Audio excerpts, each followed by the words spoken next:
الحمدللہ رب العالمین والصلاة والسلام علی سید المرسلین اما بعد فاعوذ باللہ من الشیطان الرجیم بسم اللہ الرحمن الرحیم۔ اسلامک نریٹو کے محترم ناظرین، آج کی ویڈیو میں ہم شب برات کی فضیلت و اہمیت پر بات کریں گے۔ شعبان کی 15ویں شب برات کہلاتی ہے، یعنی وہ رات جس میں مخلوق کو گناہوں سے بری کر دیا جاتا ہے۔ تقریباً 10 صحابہ کرام رضوان اللہ علیہم اجمعین سے اس رات کے متعلق احادیث منقول ہیں۔ حضرت عائشہ رضی اللہ تعالی عنہا فرماتی ہیں، شعبان کی 15ویں شب کو میں نے نبی کریم صلی اللہ علیہ وسلم کو اپنی آرام گاہ پر موجود نہ پایا تو تلاش میں نکلی، دیکھا کہ اب جنت البقیع کے قبرستان میں ہیں۔ پھر مجھ سے فرمایا کہ آج شعبان کی 15ویں شب ہے، اس رات میں اللہ تعالیٰ آسمان دنیا پر نزول فرماتے ہیں اور قبیلہ بنی کلب کی بکریوں کے بالوں کی تعداد سے بھی زیادہ گناہ گاروں کی بخشش فرماتے ہیں۔ دوسری حدیث میں ہے، اس رات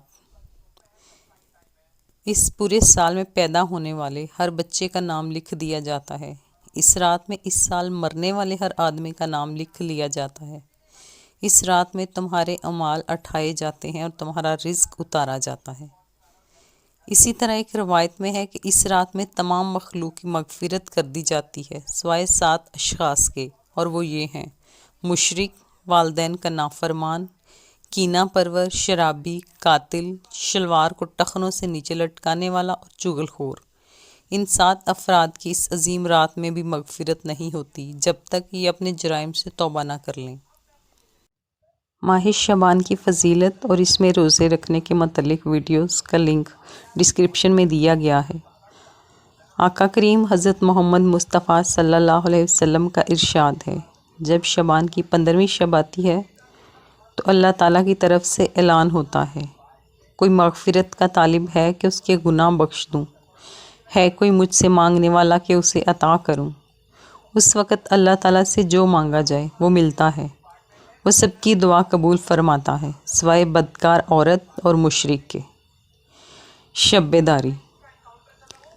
شب برات میں حضرت محمد مصطفیٰ صلی اللہ علیہ وآلہ وسلم نے خود بھی شب بیداری کی اور دوسروں کو بھی شب بیداری کی تلقین فرمائی۔ آپ صلی اللہ علیہ وسلم کی حدیث ہے، جب شعبان کی 15ویں رات ہو تو شب بیداری کرو اور دن کو روزہ رکھو۔ اس حدیث پر مسلمانوں کا ہمیشہ سے یہ معمول رہا ہے کہ رات میں شب بیداری کا اہتمام کرتے چلے آئے ہیں۔ اس رات کے مخصوص نوافل کے بارے میں انشاءاللہ اگلی ویڈیو میں آپ کو بتایا جائے گا۔ حضرت علی رضی اللہ تعالی عنہ سے ایک روایت میں منقول ہے کہ اس رات میں عبادت کیا کرو اور دن میں روزہ رکھا کرو۔ اس رات سورج غروب ہوتے ہی اللہ تعالیٰ اپنے بندوں کی طرف متوجہ ہوتے ہیں اور اعلان ہوتا ہے، کون ہے جو گناہوں کی بخشش کروائے، کون ہے جو رزق میں وسعت طلب کرے، کون مصیبت زدہ ہے جو مصیبت سے چھٹکارا حاصل کرنا چاہتا ہو۔ ان احادیث کریمہ اور صحابہ کرام رضوان اللہ علیہم اجمعین اور بزرگان دین رحمت اللہ علیہ کے عمل سے ثابت ہوتا ہے کہ اس رات میں 3 کام کرنے کے ہیں۔ نمبر 1، قبرستان جا کر مردوں کے لیے ایصال ثواب اور مغفرت کی دعا کی جائے۔ لیکن یاد رہے کہ نبی کریم صلی اللہ علیہ وسلم سے ساری حیات مبارکہ میں صرف ایک مرتبہ شب برات میں جنت البقیع جانا ثابت ہے۔ اس لیے اگر کوئی شخص زندگی میں ایک مرتبہ بھی اتباع سنت کی نیت سے چلا جائے تو وہ اجر و ثواب کا باعث ہوگا۔